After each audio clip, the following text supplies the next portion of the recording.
Hi, I'm James and welcome back to my Zone 5B garden in New Brunswick. Today's garden tour is going to focus on grasses. This beauty behind me is a Miscanthus giganteus. It is a huge grass getting to between 8 and 12 feet tall depending on its conditions. This one here is probably approaching 8 feet tall, and when its plumes emerge in fall, it'll gain another foot to 2 feet. I like this grass. It has sterile seed, so it doesn't spread, and the grass canes are much like a bamboo cane. It adds kind of a sense of tropical foliage to the garden in a Zone 5B garden. Another nice feature about this particular grass is it's very rigid. The canes are rigid. The grass will turn brown in the winter, but I do not cut this back until spring, so it adds winter interest, and it withstands the snow loads and the freezing rains here. So it adds a lot of nice structure to the garden. This is a fairly new garden, this front border. I don't have many evergreens in here, established evergreens. So this grass adds some nice structure and interest in the winter. All I do in the spring when I start seeing the grass emerge from the ground is cut it back about a foot off the ground. It's a warm season grass, so it only emerges and does most of its growing when it starts heating up. So you won't see much growth early in the spring. It's late spring, early summer. When it starts heating up, it will grow from 1 feet to 10 feet in a matter of weeks.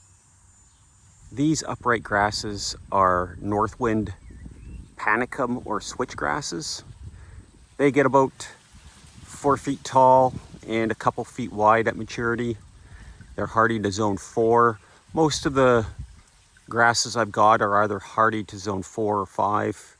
I think the only exception is a Karl Forester grass, which is slightly hardier, I think down to zone 3. This one is also a warm season grass, so it emerges a little later in the season.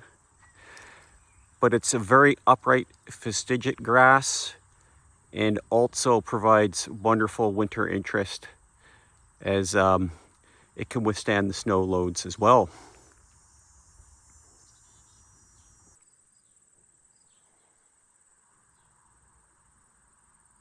I've been really impressed with this maiden grass. It's called Huron Sunrise, and it was planted just last summer from, I believe, a 1 gallon, and I divided it to create 2 grasses at that time. They're the ones just in behind the rudbeckia.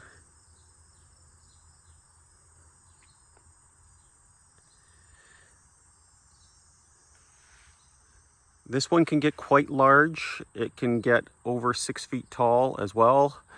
And what's really nice about this warm season grass is in the later summer, when the plumes emerge, they turn a red burgundy as the weather cools.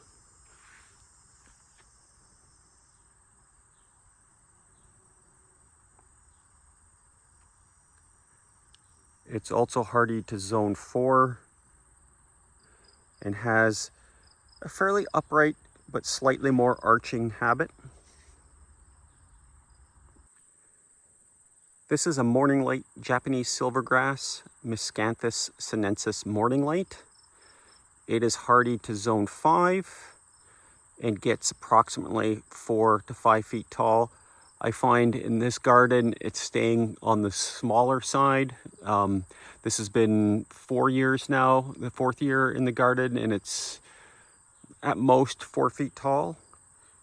It has a narrower leaf than the other grasses, and it tends to arch a little bit more. What's nice about all these grasses is they do provide a lot of movement in the garden when there's a bit of a breeze. Just up along the front border of my front garden, I have 3 little blue stem grasses. These ones have been a bit of a disappointment. As you can see, they haven't really filled in. Every year they come back, they seem to be more sparse. It's unfortunate because they are a nice front border grass. They only get about 1.5 feet tall and wide, and they have a nice blue hue.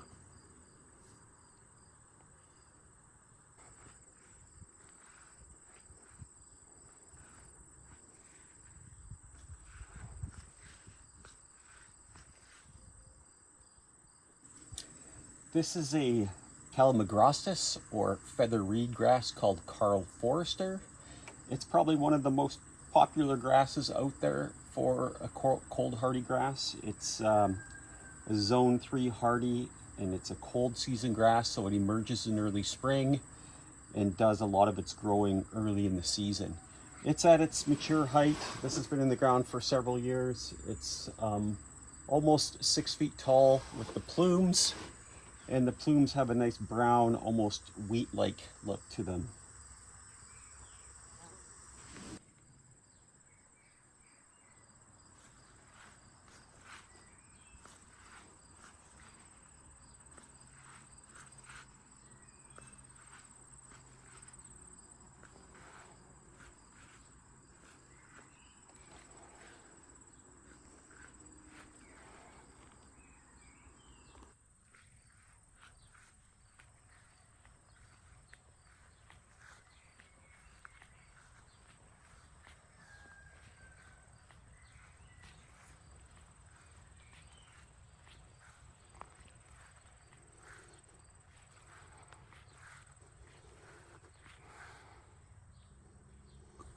These two specimens are Haconocloa grasses called all gold.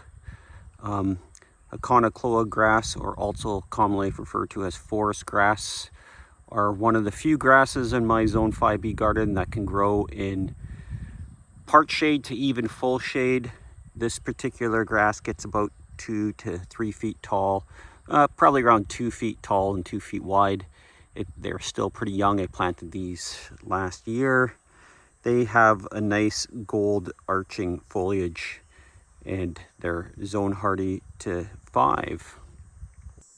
Another variety of Haconocloa, this one's called golden variegated Hakone. It, similar size, it gets about 2 feet tall and wide in time, and has the same sort of growth habit, and also prefers part shade.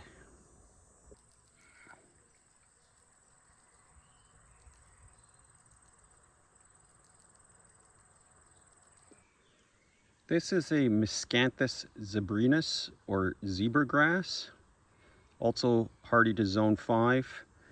What's unique about this particular grass is its color banding along the grass leaves. You have the bands of lighter green mixed in with the darker green. This one is an example of a grass planted in the wrong location.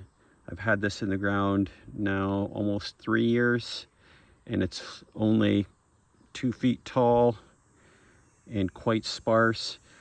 It was originally planted in full sun, but these incredible hydrangeas beside it have outgrown the space and grown a lot faster, and now shade the zebra grass. So it is on my list of things to do to locate this to a sunny location, as this is a really pretty grass.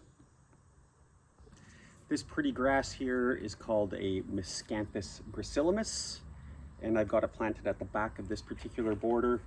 It's similar to the morning light Miscanthus. It has a narrower leaf and a nice arching habit, also hardy to zone 5. And what differentiates it is it gets slightly larger. It's currently about 5 feet tall, and these can get about 6 feet tall. I'm really excited about this one. I just got this one recently.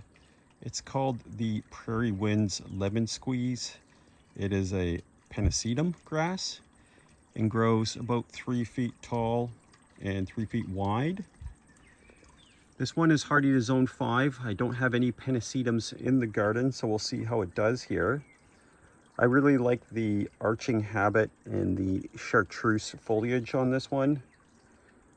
And the plumes are quite nice as well. So I'll get this one in the ground shortly, and I'm excited to see how it grows.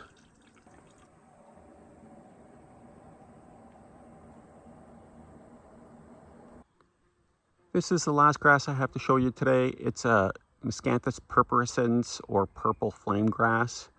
And as the name suggests, it gets a purpley kind of reddish hue as the season progresses into the fall. It gets about 4 feet tall by 2 feet wide.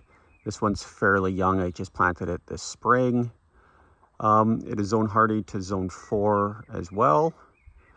And this particular location is a part sun location, only gets about 3 hours of sunlight. So we'll see how it does here. Until next time, happy gardening.